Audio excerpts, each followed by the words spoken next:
Queridos irmãos, muito boa noite. Que Deus nos abençoe para que na noite de hoje nós possamos aprender um pouquinho mais, estudar um pouquinho mais, porque todas as palestras são uma verdadeira aula. Só que o professor e o mestre é Jesus, não é aquele que se posiciona aqui na tribuna. Então, todos nós que aqui nos colocamos somos simplesmente aprendizes dentro desse trabalho abençoado que é o Evangelho do Cristo, tudo aquilo que Jesus trouxe para nós. Então, vamos trabalhar um pouco hoje sobre o Evangelho segundo o Espiritismo, nesse tema que a gente tem colocado no quadro. Bem-aventurados os aflitos. Vivemos hoje uma situação, podemos dizer assim, não difícil, porque tudo que é difícil é para nós que não compreendemos ainda, não chegamos a essa compreensão do que é a justiça divina. Então, para nós, ainda, espíritos errantes que somos, tudo se torna muito difícil. Em tudo na nossa vida. É muito difícil. E nós criamos uma certa dificuldade em cima daquilo que é difícil. É difícil até tal ponto, porque nós ainda não compreendemos ainda a justiça divina. O amor de Deus com todos nós, filhos amados que somos. A doutrina espírita, que é a terceira revelação anunciada pelo próprio Cristo, ela nos traz essa bênção na nossa vida, que é como um farol que ilumina, uma bússola que nos coloca no caminho certo, que nos libertou e nos liberta da cegueira, do fanatismo, do dogmatismo, da ignorância, e nos traz hoje uma fé raciocinada de todos. Nos convida a uma reflexão mais profunda daquilo que somos, do que fizemos, de onde viemos, para onde vamos, qual a razão da nossa existência, das dores, dos nossos sofrimentos, das nossas dificuldades.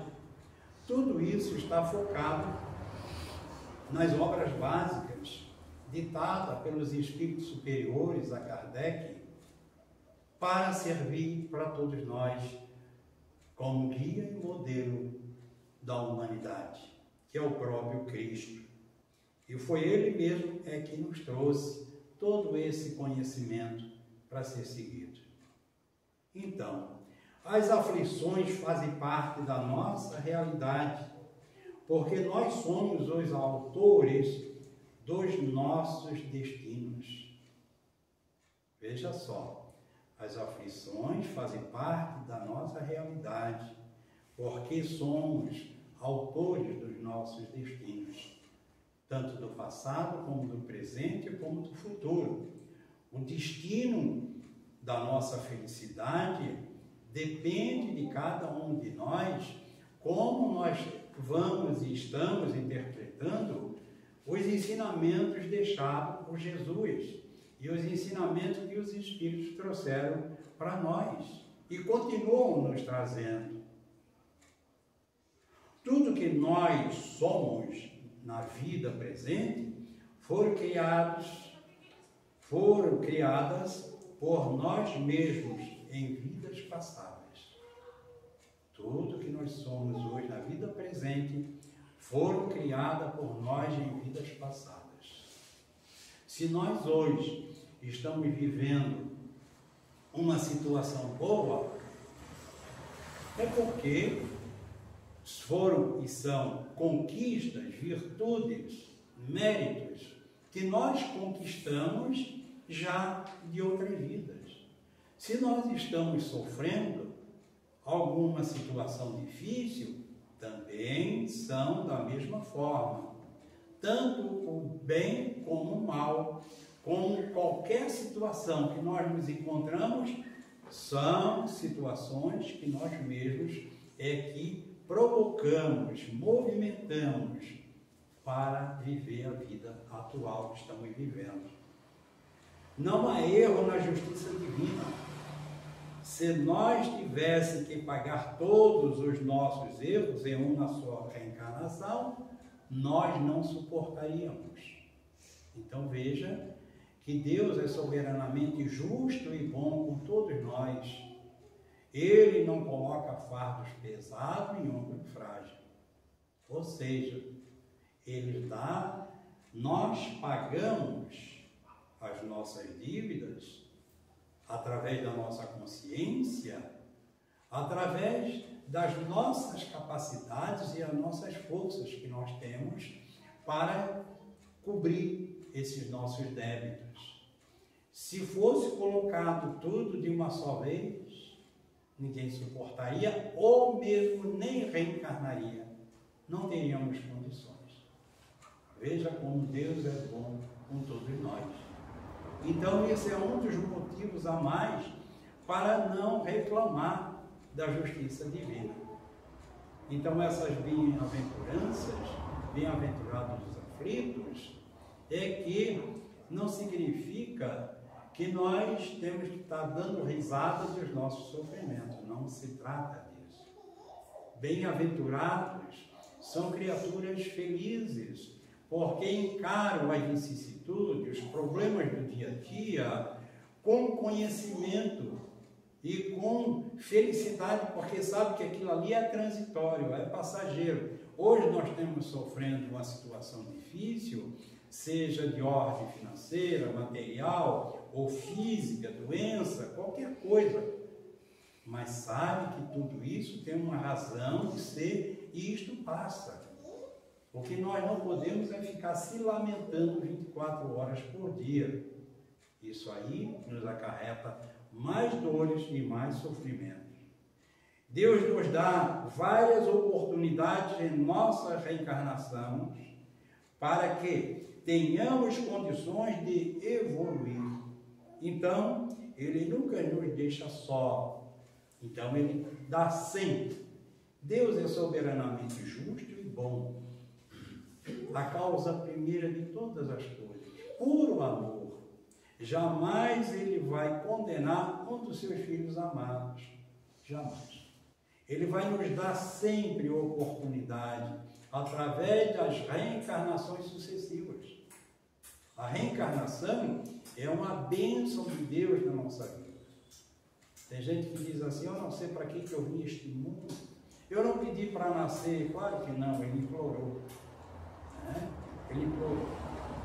Ele pediu, só que quando chega aqui, nós fizemos as coisas erradas. Porque mergulhamos no passado. Vem à tona, emerge no nosso subconsciente e trabalhamos no atual consciente e nos perdemos na vaidade do materialismo, no orgulho.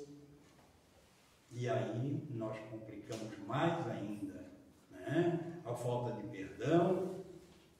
Então Deus nos fornece uma família, um meio familiar, a bênção divina, o que é um meio da família, a convivência em família, aonde nós nos encontramos com os nossos irmãos de vidas passadas, que tudo isso existe uma programação na espiritualidade e que venhamos aqui, aquele casal que se encontra na fase do namoro, que muitas vezes a gente não encontra nem explicação, mas tudo tem explicação.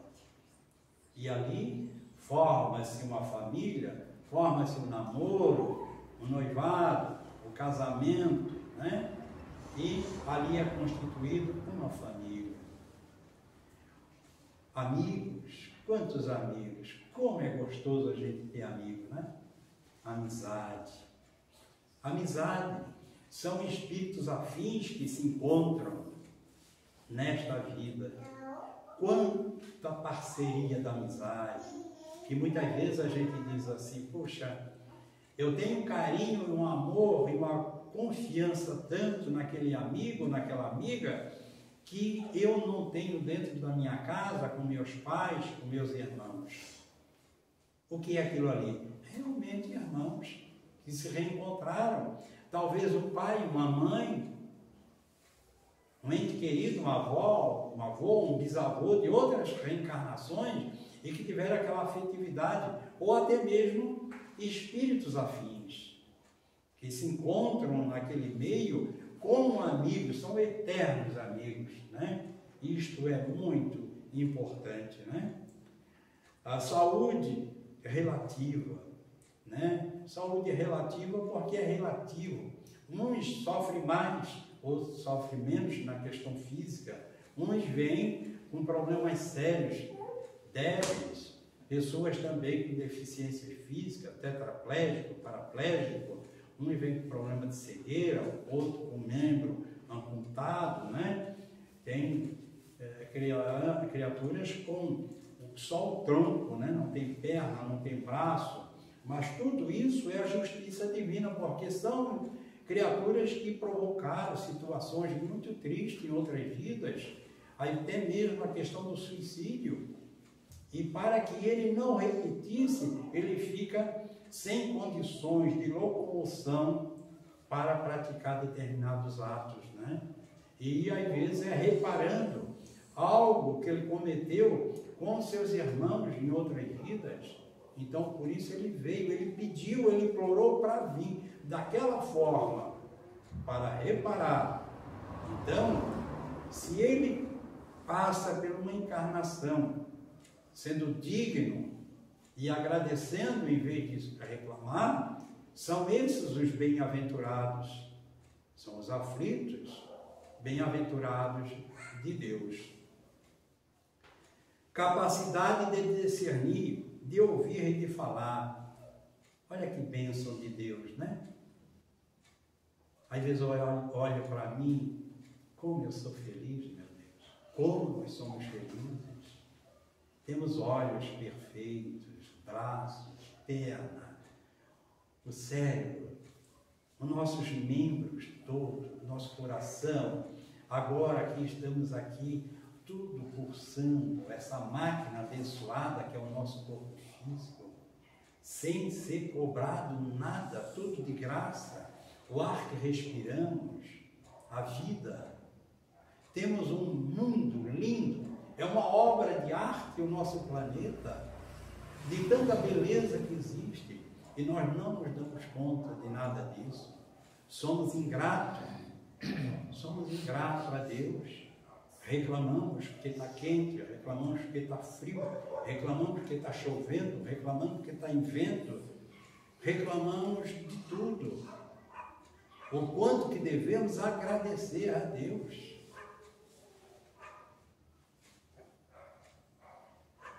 A prova da riqueza e a prova, muitas vezes, da falta de recursos. Essa palavra, prova da riqueza e a prova da pobreza, que está aqui no Evangelho também, mas não vamos colocar a questão pobreza, colocamos falta de recurso, porque todos nós somos ricos. Ah, Altamiro, mas aquele que mora lá, anda pelas ruas, anda por isso, não tem um teto, não tem família, então ele é rico? É rico. É rico porque ele é filho de Deus. E ele recebeu todas as oportunidades e recebe de Deus, assim como todos nós recebemos. Como aqueles que chegaram num ponto de ser um grande industrial, um empresário, pessoas respeitadas em todas as áreas da ciência, ele também recebeu e recebe todas essas oportunidades.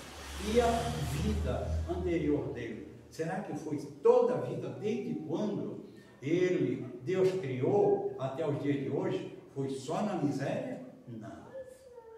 São as nossas expiações das nossas faltas cometidas de vidas passadas. Então, cabe a cada um de nós reverter a situação.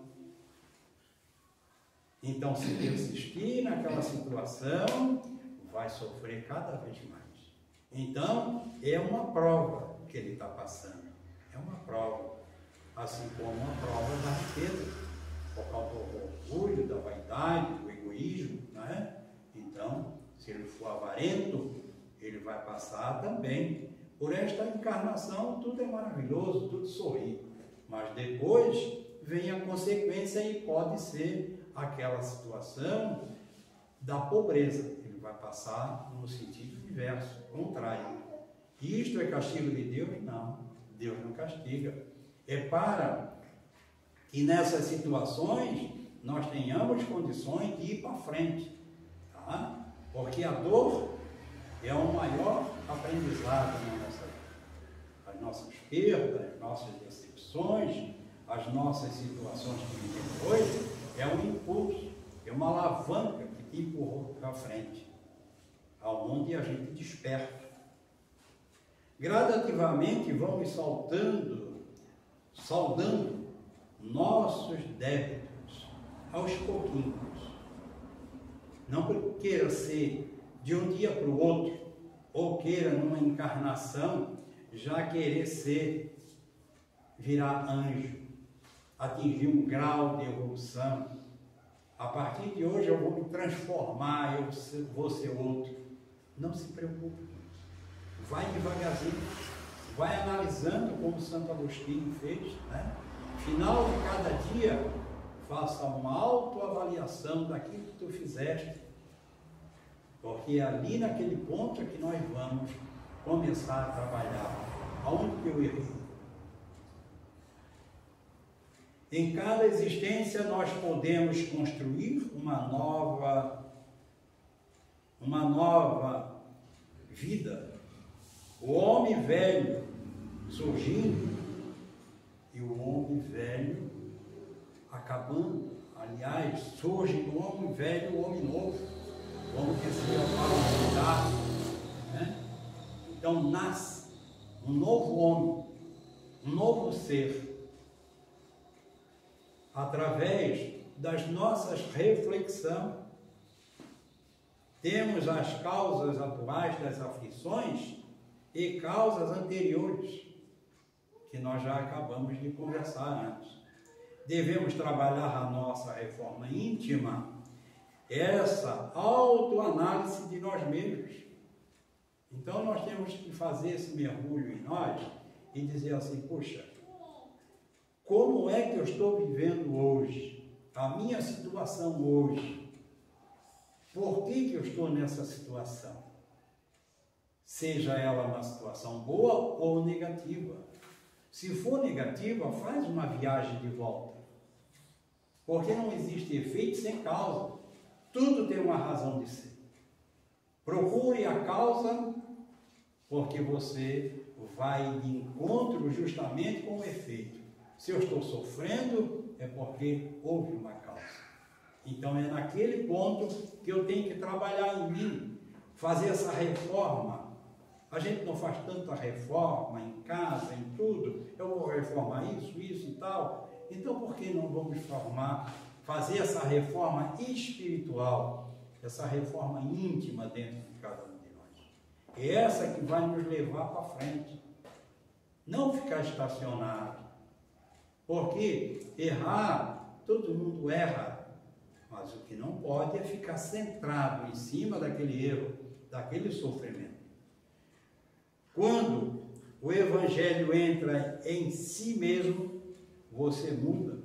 Você já não aceita mais aquilo que era ruim e achava interessante. Já caminha na vida com mais prudência. Eu sou testemunho disso. Quantas coisas, lugares que a gente ia quando era jovem, que era prazeroso. Hoje eu não consigo nem passar na frente. Arrepia. Os hábitos nossos hábitos ruins, Quantas coisas, os nossos pensamentos, as nossas atitudes, tudo tem que ser mudado, tudo tem que ser transformado, porque aquilo que era prazeroso, ele deixa de ser. Até o tipo de conversa, os grupos, os comentários, o meio familiar, a vida social, não significa dizer que nós vamos ter que se isolar, né, para ficar santo. Porque tem gente que faz isso, né? Eu vou fugir do mundo, eu vou morar lá na ponta do morro, num sítio ou numa ilha, onde eu não vejo mais ninguém. Lei do engano, vai ficar atrasado. O espírito vai ficar num estado inferiorizado, né? Não é assim que se evolui. Nós temos que viver em sociedade, ajudar, servir, amar.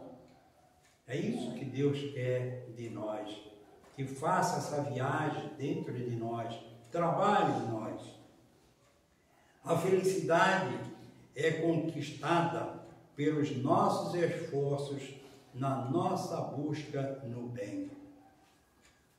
Nossos esforços em busca do bem, na caridade, no perdão, né? Ser benevolente já consigo mesmo, o auto-perdão, porque às vezes a pessoa fica se questionando toda a vida naquele ponto onde ele errou, se considera uma criatura infeliz, e não é. Ele não é uma criatura infeliz porque ele é um filho de Deus. Ele perde o encantamento pela vida, perde o entusiasmo, a alegria de viver, cai em depressão, entra num processo melancólico, e aí, meus irmãos, é um passo para o suicídio. Que ele vai dizer para si mesmo: o que é que eu estou fazendo neste mundo? Que tudo dá errado para mim, eu sou uma pessoa infeliz, os outros todos vivem bem. Por que está acontecendo isso comigo? O que é que eu vou fazer aqui? Se a vida é só essa, então é melhor eu acabo com a minha vida, pronto, paro de sofrer. Lei do engano. Vai sofrer muito mais,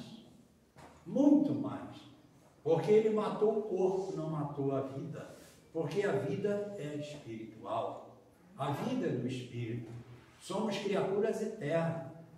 Então ele vai sofrer aquilo que ele já estava sofrendo e também vai sofrer mais ainda a consequência dos seus próprios atos. Vai reparar na vida próxima as suas deficiências, do qual aonde ele lesou o seu corpo. Se ele se jogou debaixo de um carro, se ele foi na água, foi através de um disparo, enfim, qualquer parte, ele vem com a sequela naquele ponto para reparar as suas faltas. Então, vamos sofrer com resignação, sofrer entre aspas, né? Então, esses bem-aventurados são aqueles que encaram a vida de cabeça erguida, confiante na justiça divina. A felicidade é uma conquista pelos nossos esforços, na nossa busca do bem. Quando Cristo disse: bem-aventurados os aflitos, o reino dos céus lhe pertence, não se referia de modo geral nos que sofrem, visto que sofrem todos os que se encontram na terra. Não tem ninguém que não sofra neste mundo. Por isso é um mundo de prova e de expiações. Todos. Uns mais, outros menos. Né? Todos. Mas há poucos sofrem bem. O que é sofrer bem? Sofrer bem é não reclamar. É encarar a vida com naturalidade, com paciência, com resignação, com fé, com amor, ser tolerante, quando recebemos uma ofensa ou alguma coisa deu errado, é porque ali está a presença de Deus. Não dizer assim, onde é que Deus estava nessa hora que não me ajudou? Deus está te ajudando. Naquele momento.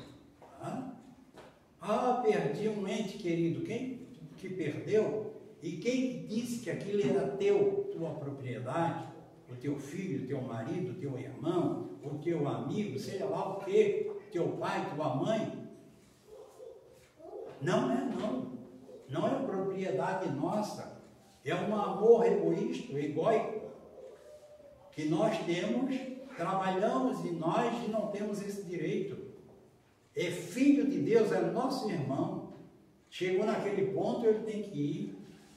Imagina, se eu desencarnar amanhã, fica a minha mulher que está ali, e os meus filhos chorando em cima de mim, em cima do corpo, que eu não estou mais ali. Se não vai como a gente presencia em determinados velórios. Eu tive no velório de um jovem, era um menino muito querido, e que era meu afilhado, e que os irmãos gritavam, não vai fulano de tal, não vai, fica com nós. Gente, isso é uma tortura, porque ele tinha sofrido um acidente de carro, muito jovem, com 18 anos, 19 anos, e tinha desencarnado.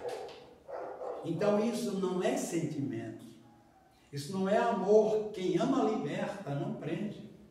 Mas isso é causado pela falta do conhecimento, por falta da vivência à luz do Evangelho do Cristo, dos seus ensinamentos, Quando Jesus disse, aquele jovem que queria seguir ele, mas perguntou como deveria, aí disse, me siga, venda tudo que tens e me segue.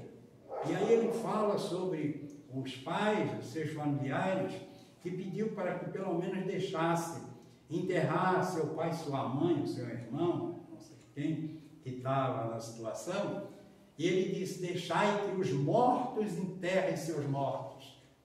Imagina, nós mortos na carne, enquanto estamos no corpo, estamos mortos, temporariamente, porque estamos atrelados no corpo. Deixe com que ele já se libertou, o corpo já está morto. Deixai que os mortos enterrem seus mortos. Essa passagem está aqui, no Evangelho. Então, não se desespere, Bem-aventurados os aflitos, o reino dos céus lhe pertence. Não se referia, de modo geral, nos que sofrem, visto que sofrem todos nós na terra. Mas há poucos sofrem bem, poucos compreendem que somente as provas suportadas podem conduzi-los ao reino de Deus. As provas bem suportadas. O desânimo é uma falta grave. Chegar a se jogar no canto e se desanimar. Como eu já falei há pouco, entra em melancolia e isso acaba tirando a sua própria vida.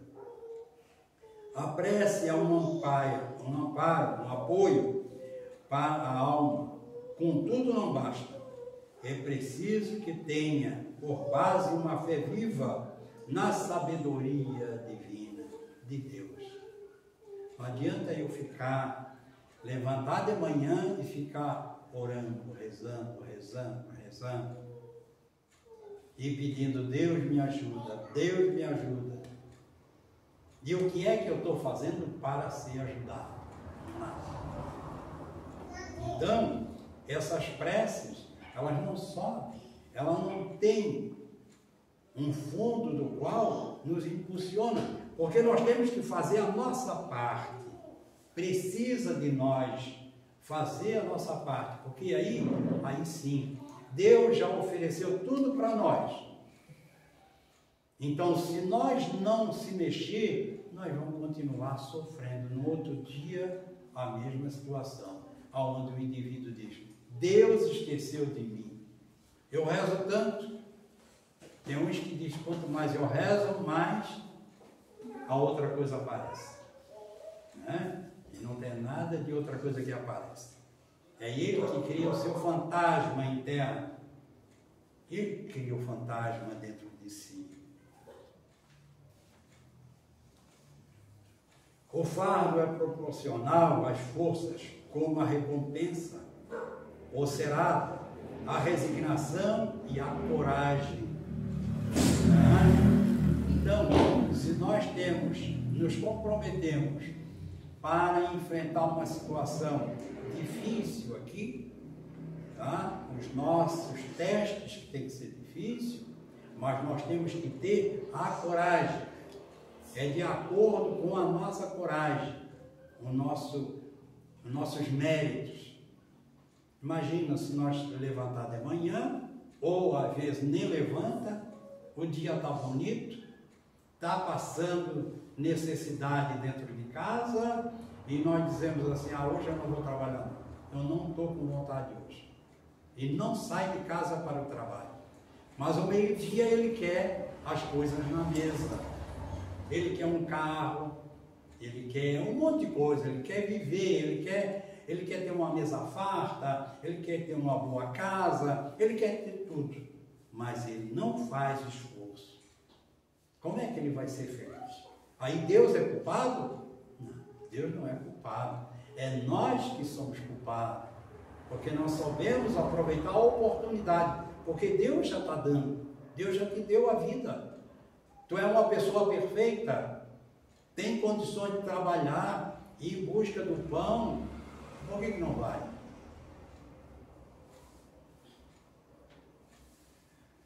Cumpre, porém, merecê-la. E é para isso que a vida se apresenta cheia de tribulações. Aqui ele faz uma analogia, Kardec, sobre o militar. O militar que não é mandado para as linhas de frente de fogo fica descontente, porque o repouso no campo, nenhuma ascensão deposto lhe faculta. Se ele pedir para ficar lá na guarita, dormindo, quem sabe, com medo de enfrentar a batalha, ele não vai receber nenhum mérito. Sede, pois, como militar, e não desejeis um repouso em que o vosso corpo se enervaria e se atorpeceria. A vossa alma, quer dizer, ficava entorpeçada. A alma, ele está fazendo uma analogia ao soldado e ao espírito.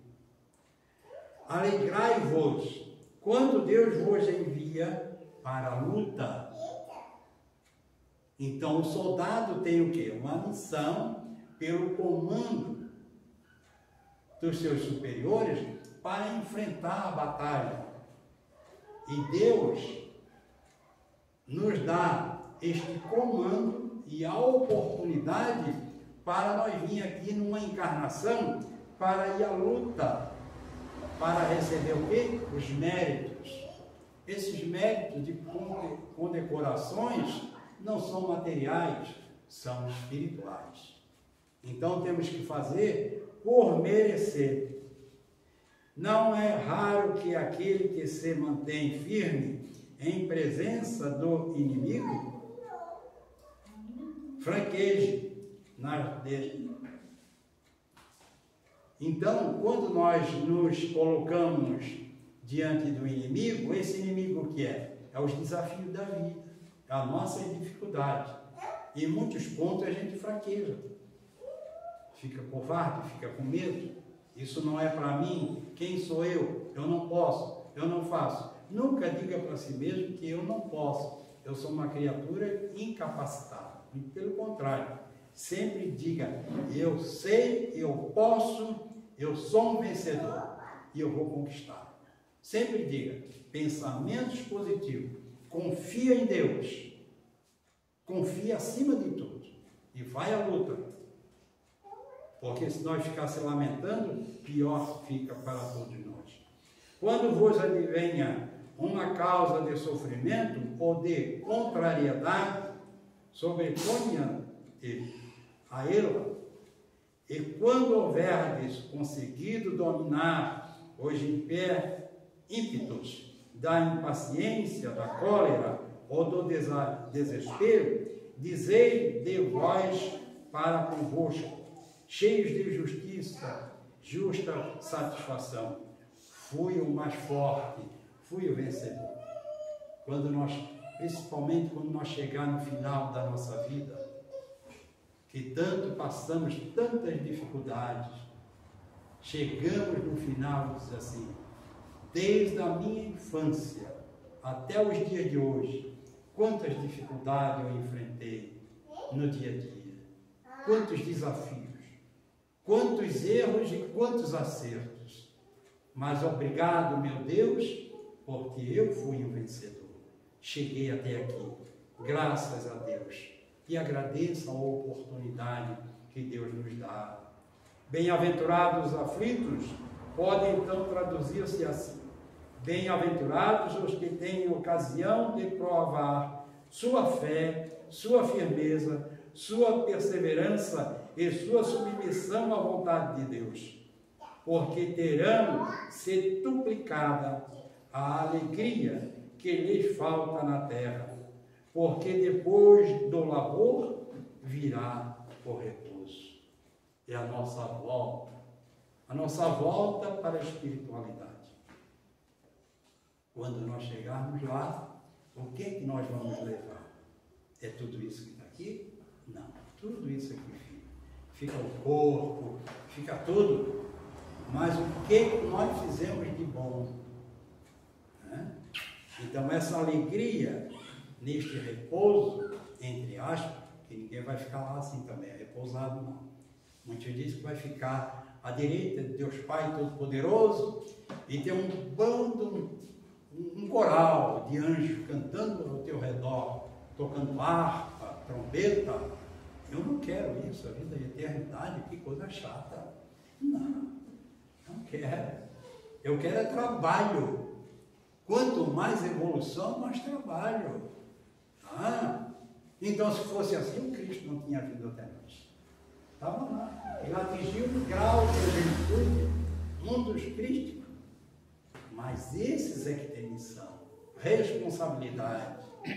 Então, para isto, temos que fazer por merecer. Depende de cada um de nós. Agradeço a bondade e o carinho de todos e a assistência da espiritualidade e que Deus nos abençoe. Muita paz.